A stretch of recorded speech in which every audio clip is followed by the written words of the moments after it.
오늘 말씀의 제목은 사명에 충성하십시오입니다. 여러분, 목회자의 사명은 하나님의 말씀을 전하는 것입니다. 목회자의 사명은 하나님의 말씀을 최우선적으로 전하는 사명을 받은 자라는 의미지요. 이것은 하나님께 목회자로 부르심을 받았을 때 가장 우선적으로 받은 사명이라는 의미입니다. 왜 이것을 제가 말씀드리는가? 이것이 바로 사명에 충성하십시오라는 제목에 담겨 있는 의미입니다. 하나님이 주신 사명은 여러 가지가 있겠지요. 또 사람마다 각각 다르겠지요. 그렇죠? 그러면 사명에 충성한다라는 말은 어떤 한 가지 이 사명만이 오라, 그러니까 이 사명에 모든 사람이 다 집중해야 되고 그것을 최우선적으로 해야 되고 그것에 몰입해야 돼, 이렇게 말하고 있는 것이 아니라 하나님께서 여러분 각각에게 주신, 여러분을 구원하실 때, 여러분을 부르실 때 각각으로 주신, 일꾼으로 선택하신 그 사명들이 있다라는 것이고, 바로 그 사명이 무엇인가를 알아야 된다는 의미인 것이고, 그 사명의 최우선적인 순종이 우리에게 먼저 있어야 된다는 의미입니다. 그러니까 목회자의 예를 들었잖아요.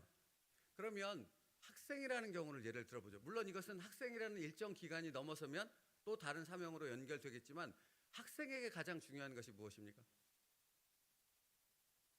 공부하는 것입니다. 당연히 그렇지요. 하나님께서 그에게 학생이라는 그 호칭을 준 것은 그에게 지금은 얘들아 공부하는 일에 최선을 다해야 한다 라는 의미인 것이죠. 이전에 이제 제가 부교육자를 했을 때 청년이 한번 그러니까 상담을 요청하더라고요. 그러니까 교회에서 청년부에 속하고 청년부의 리더가 되던가 뭐 임원이 되던가 그러면 다른 사역들이 굉장히 많아지거든요. 청년들은 되게 왕성하게 활동을 하니까.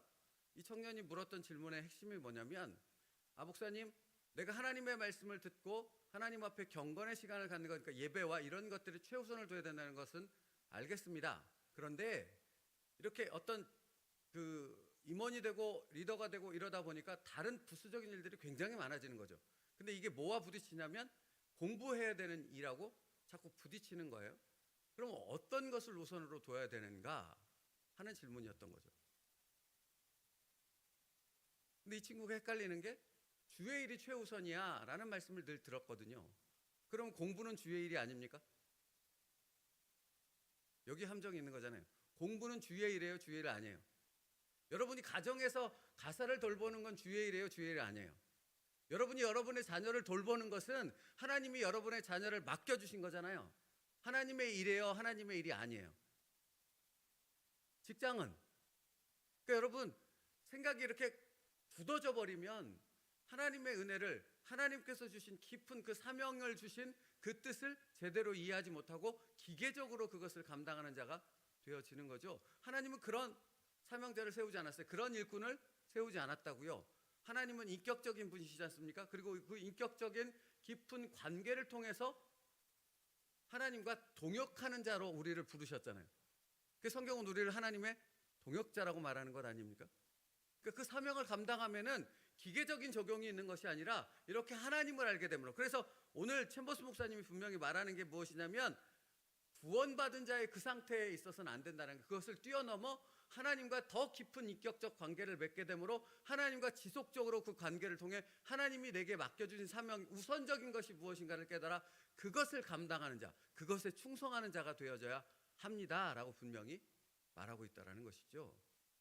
그래서 제가 목회자의 예를 든 거예요. 지금 학생의 예도 든 것이고, 다른 바쁘고 시급한 일들로 인하여 하나님께 부여받은 가장 우선적인 사명을 소홀히 하는, 그래서 좀 극단적으로 얘기한다면 그렇게 되어지면 하나님의 뜻을 이루는 자가 아니라 하나님의 일을, 하나님의 사역을 방해하는 자가 되어져 버린다는 거예요. 그죠? 이것도 예를 들어볼까요? 그러니까 저는 지금 설교를 하기에 여기 강단에 섰지 않습니까? 그러면 가장 우선적인 게 지금 말씀을 전해야 되는 거잖아요. 근데 제가 태블릿을 갖고 왔는데 때로는 이 태블릿이 제가 이렇게 뭐 기계를 잘 사용하지 못해서 말썽을 부릴 때가 있어요. 얘가 안 켜지거나 오류를 하거나 뭐 제가 원하지 않는 작동을 해요. 그러면 제가 여기 서야 되는데 이걸 우선적으로 이걸 굳이 갖고 오겠다고 이 작동을 바로 하는 일에 제 온 힘을 쏟고 관심을 쏟아버리면 이 전하는 일은 뒤로 미뤄지는 거잖아요. 이거 다 필요 없죠. 이거 없어도 되는 거라고요. 말씀을 전하는 것을 위해서라면 얘 다 필요 없다고요. 뭐 노트북을 가져오든 제가 손으로 쓰든 그것으로 이것을 대체하면 되는 것이지 얘를 어떻게 하는 게 우선적인 일이 아니라는 거예요. 그렇게 되면은 하나님께서 내게 맡겨주신 가장 중요한 일을 소홀히 하게 되는 거라는 거예요. 아주 단순한 예를 들었지만 우리가 그렇게 되는 경우가 참 많이 있다라는 거예요. 하나님의 일을 하다 보면 가장 우선적인 부분에 하나님은 그 일에 집중하고 그것을 통해서 순종하는 것을 원하시는데 다른 부수적인 여러 가지 일들로 인하여 가장 우선적인 일을 제껴놓고 마치 이것이 하나님께서 지금 원하시는 일이야라는 착각 속에서 하나님의 일을 오히려 방해하는 그런 경우들이 종종 발생한다고요. 그러니까 분별력을 가져야 한다고. 성경은 이 예를 분명히 우리에게 말해주고 있어요. 사도행전 6장에 보면 부재 사역을 얘기하면서 이 일을 설명하고 있어요. 딱 목회자를 통해서. 사도행전 6장에 보면 부재와 같은 다른 중요한 사역이 있다라고 얘기해요. 부재도 중요한 사역이라고 하나님이 맡겨진 사역이라고 얘기해요. 그런데 목회자에게 있어서는 부재하는 사역보다 더 우선적인 사역이 있다라고 분명히 말해요. 사도행전 6장 2절과 3절인데 읽어드릴게요. 12사도가 모든 제자를 불러 이르되 12사도가 누구입니까? 목회자예요. 우리가 하나님의 말씀을 제쳐놓고 접대를 일삼는 것이 마땅하지 아니하니 여기서 접대라는 건 부재 사역을 의미하는 거예요. 다른 뭐 교제를 한다는 말이 아니고 그러니까 하나님의 말씀을 제쳐놓고 접대를 일삼는 것이 마땅치 아니하니 형제들아 너희 가운데서 성령과 지혜가 충만하여 칭찬받는 사람 7을 택하라. 우리가 이 일을 그들에게 맡기고. 여러분 저희가 사도행전적 교회를 계속 얘기했잖아요. 그래서 어제도 제가 하나님이 어떻게 이렇게 연결하신지 참 은혜가 크다라고 말씀드렸잖아요. 맞죠? 사도행전적 교회는 이렇게 하나님께서 우선적으로 주신 사역을 각각 감당하는데 그 사역을 감당함이 조화를 이루어가는 게 사도행전적 교회라고요. 다 똑같지 않다고요.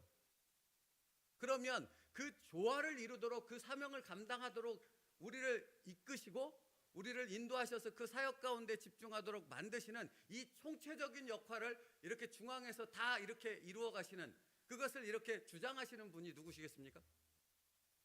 성령 하나님이라고요. 그게 사도행전적 교회라고요. 성령 하나님이 주인이고 성령 하나님이 그 모든 일에 리더자가 되어주셔서 목회자고 평신도고 누구건 간에 각각의 역할들을 맡겨주시고 그 일이 조화롭게 이루어감으로 하나님의 뜻을 이루어가는 그런 교회를 만드는 게 바로 사도행전적 교회라고요. 그러니까 여러분 당연히 누구를 알아야 돼요. 사도행전적 교회에 속한 이들은 목회자를 비롯해서 모든 성도들은 그 공동체의 일원들은 다 누구를 알아야 돼요?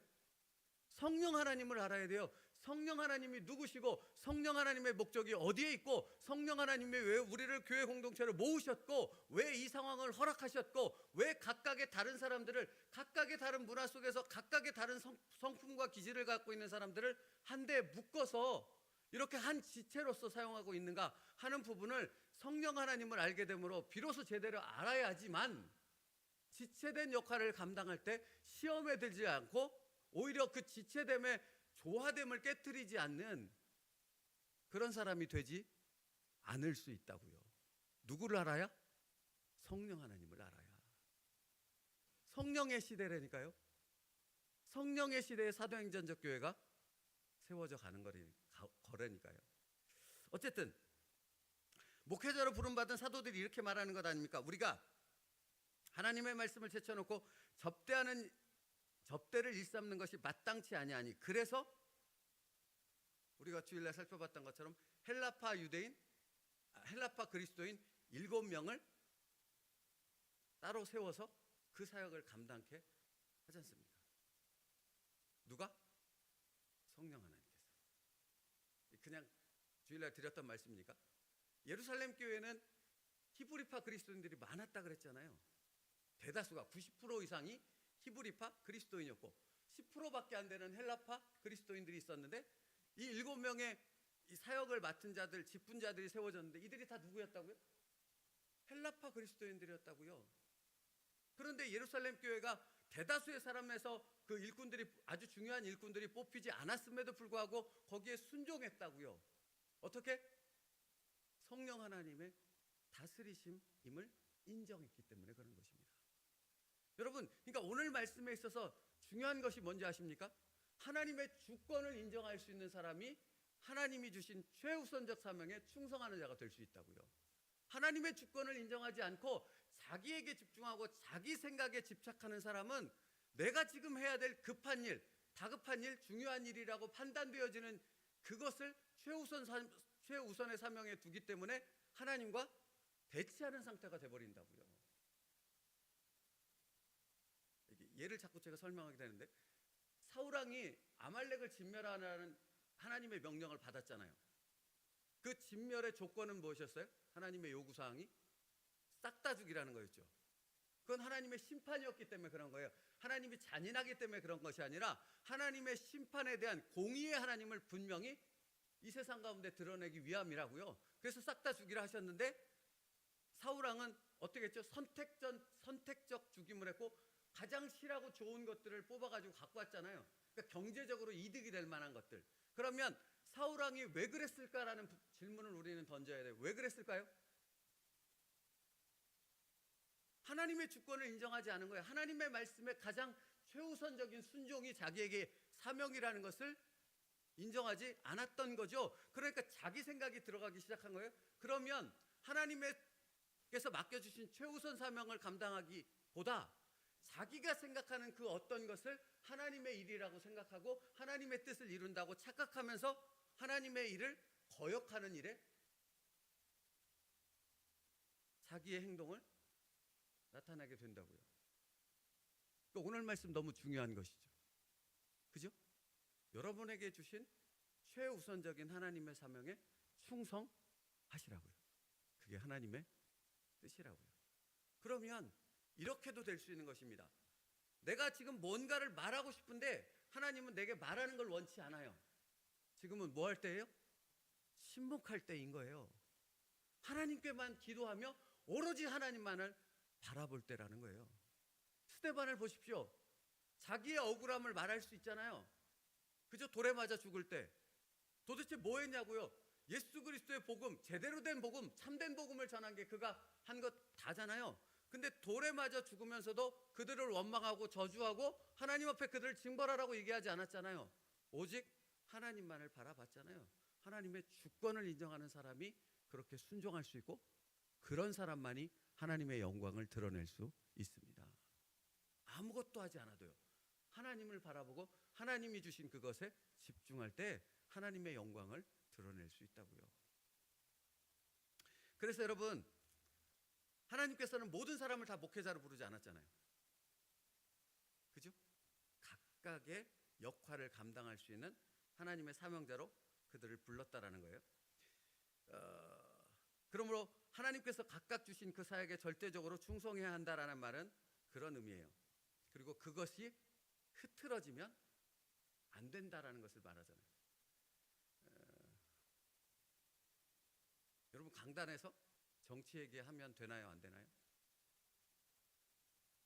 제가 지금 여러분하고 논쟁하자는 것이 아니고 지금 이 시대를 보면 목회자가 목회자에게 주신 하나님의 최우선적 사명을 흐트러뜨리고 그것을 놓쳐버리면 어떤 일이 벌어지는가를 명확하게 우리에게 보여주고 있는 거예요. 목회자는 뭐가 최우선이라고요? 성경에서 분명히 말하고 있듯이 말씀 전하는 게 최우선이라고요. 그 말씀을 묵상하고 그 말씀에 묵상해 얻은 그 깊은 은혜를 성도들과 함께 그 영적인 양식을, 영적인 꼴을 나눠야 되는 게 목회자에게 최우선 사명이라고요. 정치도 최우선이 아니고 사회계획도 최우선이 아니고 다른 것 부재도 최우선이 아니에요. 최우선은 하나님의 말씀을 선포하는 거라고요.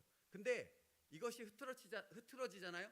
이 집중이 사라지고 하나님께서 주신 사명을 놓쳐버리면 마치 나가서 정치 얘기를 하고 사회개혁을 외치고 이 사회를 바꾸는 그 일에 혁명적인 일을 감당해야 되는 게 목회자라고 생각하고 그 일에 앞장서는 거예요. 뭐가 뒷전이 됩니까? 그러면 그들이 잘했다 못했다 뭐했다 이 얘기를 하고 있는 것이 아닙니다. 목회자의 최우선적인 사명이 무엇이고 그것을 놓치게 되면 어떤 일이 벌어지는가를 제가 설명하는 거라고요. 그러면 이런 일이 벌어지는 거예요. 그러면 여러분 보십시오. 그들이 그렇게 했을 때 하나님의 영광이 드러나던가요? 하나님의 영광이 오직 드러나던가요? 아니라는 겁니다. 사람들은 그를 칭송할 수 있고 사람들은 그를 잘했다고 말할 수 있습니다. 그러나 하나님은, 여러분, 우리의 마음이 하나님의 주권을 인정한다는 것이 무엇인가? 내가 사람들로 칭찬받을 수 있고 내가 다른 일들을 해서 사람들로부터 여러 가지 칭송을 들을 수는 있다고, 영광을 받을 수는 있다고요. 근데 거기서 우리가 놓치지 말아야 될 것은, 그러면 사람들은 이런 반응을 보이는데 하나님은 나에게 무엇이라고 말하고 있느냐라는 것입니다. 그래서 챔버스 목사님이 이렇게 말해요. 당신이 하나님과 가장 가까운 관계에 있을 때 주님이 주신 사명에 충성하십시오. 다른 사명이라고 설명하지 않아요? 하나님과 가장 가까이 있을 때 하나님으로부터 받은 그 사명에 충성하라고요. 오늘 사명에 충성하라는 말의 의미는, 만일 주 예수님으로부터 사명을 받았다면 당신은 더 이상의 소명이 필요하지 않습니다. 그리고 뭐라고 말하는지 아십니까? 이제는 오직 사명을 이룰 기회가 필요한 것입니다. 순종하는 것만 남았다고요. 내 생각을 추구하고 이 시대적인 상황, 다급하고 어떤 내가 중요하다고 생각하는 그런 것들을 추구해야 되는 것이 아니라 내가 받은 그 사명에 집중해서 그 일에 최선을 다하는 것. 그러니까 여러분, 테레사 수녀님이라는 분, 그분이 어떤 사명을 받았습니까? 부지하고 어려운 사람들을 가서 직접 도와주고 그들을 섬기는 사명을 맡았잖아요. 다른 것 하지 않았지 않습니까? 막 어디로 가서 설교하고 막 강단에서 막 뭔가를 외치지 않았지 않습니까? 오히려 그런 자리를 피했던 거로 그분의 책 속에서는 기록하고 있더라고요. 그분의 제일 된 사명이 뭐니까? 그렇게 주님의 사랑을 섬김과 구제를 통해 나타내는 것이니까. 그분을 통해 하나님이 영광 받으시지 않습니까? 우리가 그래야 한다고요.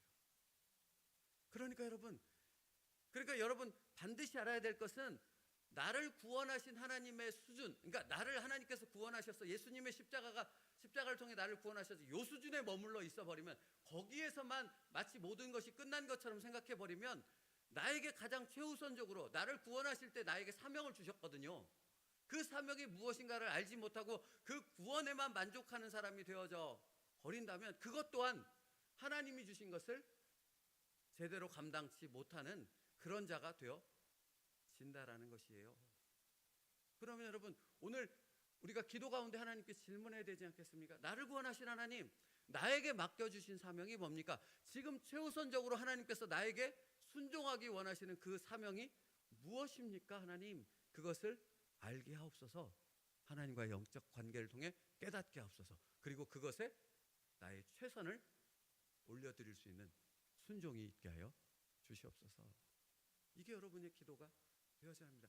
근데 그게 여러분을 가장 행복한 그리스도인으로 만든다라는 것입니다.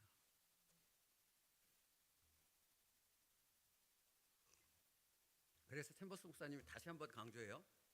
이렇게 표현합니다. 이후로 당신에게는 주님과 진정한 친분이 있었을 때 받은 그 사역에 충성하는 것이 주님의 부르심입니다. 되게 명확하게 표현해요. 한번 나중에 읽어보십시오. 이 말은 당신만을 위해 구별된 섬김이 따로 확보되어 있다는 뜻이 아니라, 당신에게 주어진 사명을 확인한 이후에는 그 사명과 무관한 다른 섬김의 요구를 무시해야 한다는 의미라고요. 그러니까 여기 하나님께 집중해야 될 사명이 있다면 그것을 흐트러뜨리기 위해 교묘하게 사단이 다른 것으로 막 충동질하고 헷갈리게 만들어서 이것에 집중하지 못하게 만드는 것을, 방해하는 것을 단호히 쳐내라는 것입니다. 여러분, 이게 오늘은 예를 많이 드는데, 설교를 준비합니다. 제가 새벽 설교든 주일 설교든 어떤 설교든 오랜 시간 설교를 준비하다 보면 설교 원고의 분량이 많아지지 않겠습니까? 그러면 저는 그 작업을 해요. 그 다음에 그 작업을 한 다음에 거기서 끝나지 않고 무슨 작업을 하냐면 그 설교를 다시 읽어요. 다시 이렇게 묵상을 하면서 무슨 작업을 하는지 아십니까? 쳐내는 작업을 해요. 왜냐하면 제가 A4지 막 20장짜리를 준비했다고 쳐봅시다. 그러면 그걸 가지고 여기 와서 전하면 몇 시간을 얘기를 해야 되는 건 아닙니까? 그러면 제대로 전달이 되겠냐고요. 안 되잖아요. 제 사명을 놓치는 거라고요. 그래서 저는 무슨 작업을 하냐면 그 설교 원고를 가지고 계속해서 쳐내는 작업을 해요.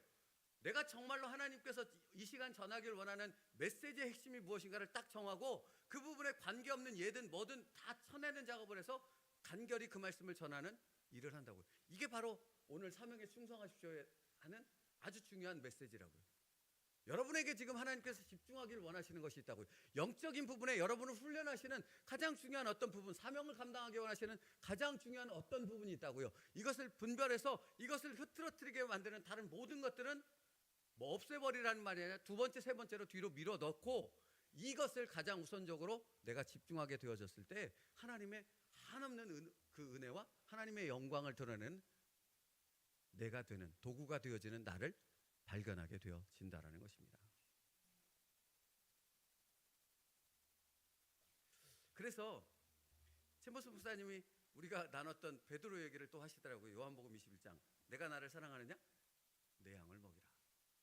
그러니까 이 부분은 베드로를 향해 네가 이제부터 전혀 다른 삶을 살게 될 텐데 네가 가장 최우선적으로 집중해야 될 것이 무엇인지를 내가 너한테 얘기해 준다라는 거잖아요. 내 양을 먹이라. 사도행전에서 그 얘기를 한 게 베드로 아니겠습니까? 하나님의 목회자가 가장 최우선적으로 해야 될 것은 말씀과 기도이다. 이것을 방해하는 것은 그 어떤 것도 내가 예수의 이름으로 허용하지 않겠다라는 선언이지 않습니까? 말씀 마치겠습니다. 그래서 챔버스 목사님이 아주 중요한 권면을 한다고 했어요. 뭐라고 표현하냐면 주님을 개인의 구주로만 아는 단계를 넘어서야 한다고요. 성장해야 한다고요. 예수님이 나의 구주셔? 거기서 끝나지 마시라고요. 예수님은 나의 구주인 동시에 나를 일꾼으로 부르셔서 예수님과 함께 동역을 해가는 동역자로 삼아주셨다는 거예요. 그러면 어떤 일로 나를 부르셨는지를 아시고 지금 이 시간에 집중해야 될 일이 어떤 일인가를 분별해서 주님과 함께 그 일을 같이 동역하는 자가 되어질 때 우리 안에 예수님이 주시는 은혜로 충만하게 되어지고 예수님을 통하여 나를 통하여 예수님이 열매 맺게 하시는 놀라운 역사를 경험하는 자가 되어질 줄로 믿습니다. 우리 그 기쁨의 길을 함께 걸어가는 예수님의 동역자가 되어지길 주님의 이름으로 축복합니다. 기도하겠습니다. 살아계신 하나님 감사합니다. 우리를 구원하신 예수님께서는 우리에게 각각의 사명을 맡겨주셨습니다. 예수 그리스도와 영적 깊은 인격적 관계를 맺어감을 통해 주님께서 우리에게 최우선적으로 맡겨주신 그 사명이 무엇인가를 아는 자들 되게 하여 주시옵고 우리의 삶을 통해 그것을 최우선적으로 순종하며 그 사명을 감당하는 자들 되어지게 하여 주시옵소서. 그래서 우리를 통해 하나님의 영광이 드러나게 하시고 정말로 하나님께서 이루시고자 하는 하나님의 나라를 세워가는 저희 모두가 될 수 있도록 사도행전적 교회를 세워가는 세움누리교회 되어지도록 성령 하나님 인도하여 주시옵소서. 예수님의 이름으로 기도 올리옵나이다. 아멘.